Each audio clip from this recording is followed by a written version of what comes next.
Përshëndetje hoxh, të lutem ma kthe këtë koment. Kam, thot, deviju shumë. Nuk kam lidhje, thot, me jetën. Nuk du të bëj harame. Mendoj shumë të filloj me ba namaz. I lutem gjithmonë Allahut, por gjithmonë prap bëj, thot, vetëm harame, gjunahe. Përshëndetje. E lusë Allahun e lartësuar që të ta mundësoj të kthehesh tek ai. Ndjesa e gabimit, ndjesa dhe mshuria pra që ti ndjen, është shenjë se ti ke besim në zemër.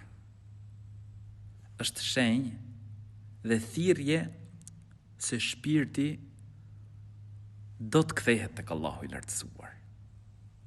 Prandaj unë të këshilloj që të kthehesh tek Zoti i gjatësisë. Ta fillosh përsëri namazin, me e fal namazin.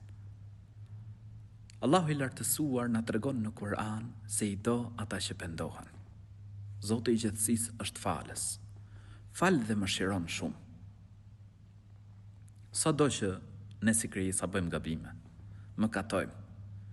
Nëse kthehemi tek Allahu i lartësuar, ai na fal, ai na mëshiron. Prandaj unë të këshilloj që të fillosh namazin. Dhe mundohu të heqësh dorë prej mëkateve. Lutë Allahun e lartësuar që të pastroj, lutë Zotin e gjatësisë që të ta mundësoj të largohesh mëkateve. Nuk ka diçka të vështirë për Allahun e lartësuar.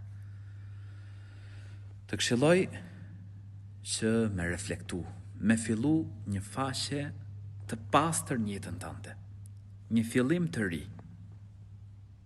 larg harameve, larg mëkateve, dhe me fillu me namazin.